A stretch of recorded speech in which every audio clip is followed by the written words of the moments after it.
what are the skills required for me to do well in my career? If this is the question you have, I have the answer for you. This is Shanti Raghavan, founder and managing trustee of Enable India, an organization working for the economic independence of persons with disability. I'd like to share with you our experiences in giving careers to people with disability. And in fact, before my work at Enable India, I have been a manager in large companies working with large teams. So I would like to tell you how simple it is actually to build your career. I will ask you a series of questions for which I want you to reflect and think whether you are on the right path or not. So question number 1. Do you know your job well and the impact of your job? And do you also understand how your process fits into the larger process of your team? If the answer is yes, good. Step number 1, you've done well.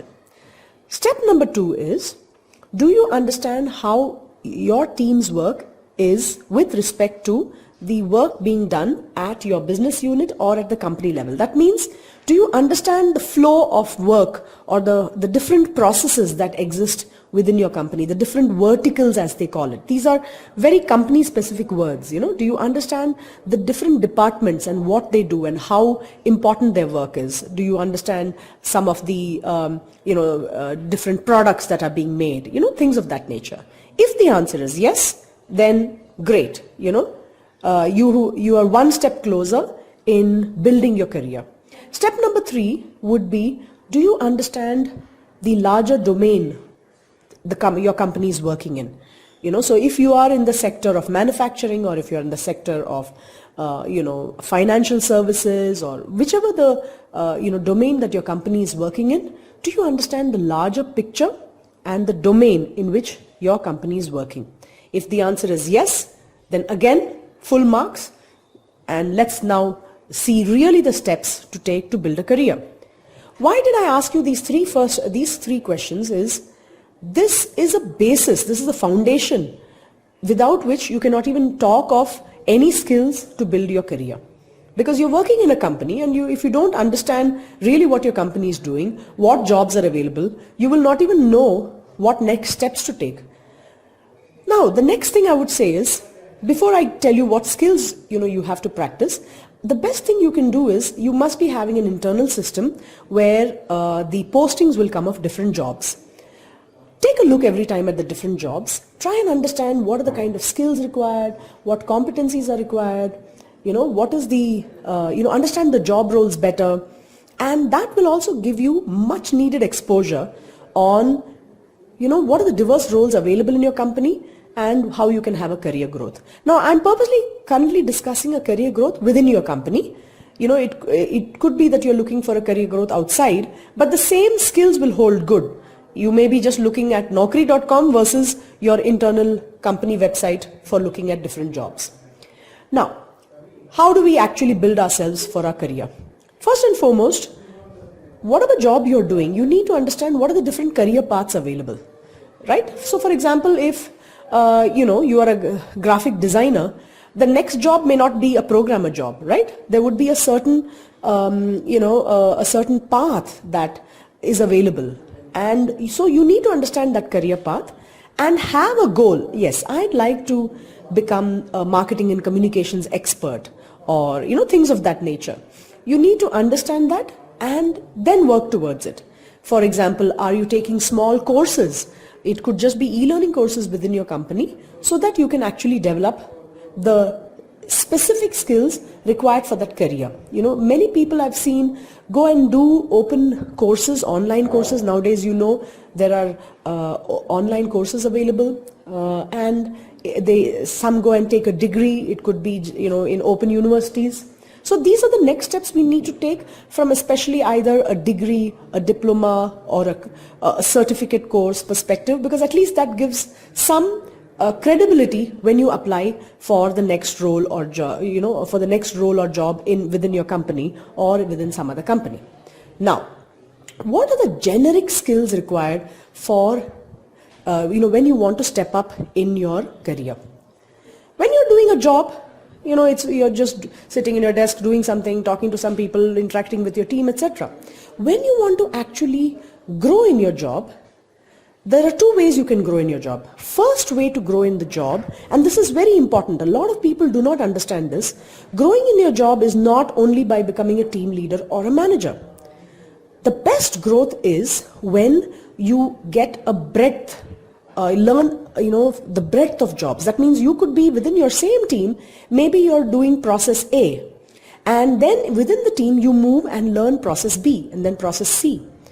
Then you move into another team and do another work. So you've not necessarily become a team lead, but you automatically would have answered yes for the first and second question I answered. Do you understand the domain of a company? Yes, much more than others. Because you would have worked across many teams, understood many functions, understood many departments. Look at the careers of people who have really grown in their jobs. You will find that they took any role, every role, understood so much about the company that when they got a leadership role, they were able to do really well as a leader. Because as a leader, you need to know about every job, about every function.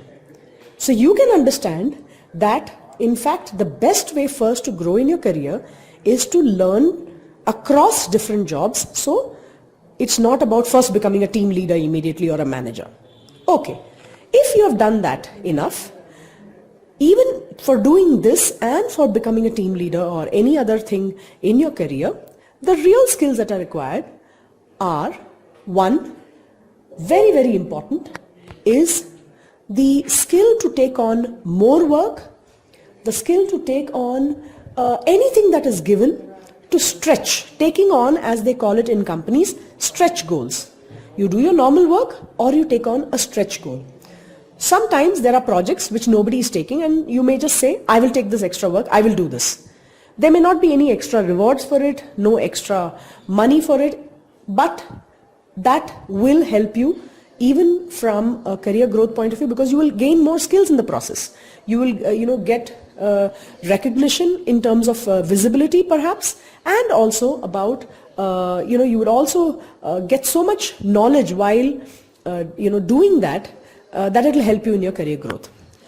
One other method that people have enhance your skills very interestingly, and this is in fact a lot of fun, is to take part in some of the events that the company has, being part of the organizing committee, let us say for Fun at Work, or for the annual day at the company, or being part of some resource group, or the diversity group, or many other different groups are there, committees are there within the company. And when you are part of that or part of an event, you automatically get a chance to meet different people, learn from different people, and you also get a lot of exposure and experience. So you make a lot of friends across the company, and when you meet them, there are very good professional discussions, and again, you will learn more about the company domain, learn more about the jobs there, you will come to know about openings. They might say, hey, in fact in their department they might say, here's a great person I know, why can't we look at this person for this role? So you never know what happens when you take part in these kind of extra curricular events, show your leadership skills, not in your traditional job, but somewhere else, and you get noticed. So that comes to my next point, which is about networking. In fact, being part of these extra events is the best way to network. So what does network mean? When you are in a professional environment, talking to different people, making friends, building your knowledge, sharing anything that is required, and hence the networking results in a lot of information that you will get, a lot of connections, a lot of knowledge that you will gain, which will help you in your career. Networking is very critical. The next thing, very critical skill, especially when you want to go to a leadership position, would be to learn to communicate with a lot of clarity, to go to the next level of communication. A lot of times we feel we have very good English and we know how to communicate. When we have to communicate as a team leader or as a person with some more responsibilities, we need to know how to understand the other person, and we need to know how to communicate with clarity. So this is a very important skill, and we need to, so for example, in your team, you can say that you can be, to develop the skill, you could actually maybe tell your team leader that I will take down the minutes of the meeting every time there's a meeting. And that's how you may even develop your communication skill. So this will also show your proactiveness, and you never know what may happen with that. So these are some of the very typical skills that are required. Now the next set of skills will always be based on your job, and hence I cannot discuss that further. But if you just take these 2-3 things into account, one, learning more about your company processes and domains. 2, working in a breadth of jobs. 3, learning to network. And last, really going to the next level of communication, which is to really have clear communication. Then, you are set. Apart from this, obviously, you do need to take some certification courses or do some degree or diploma towards the career that you're aspiring for. Hope this audio has helped you. Would love to hear your feedback. Thanks so much.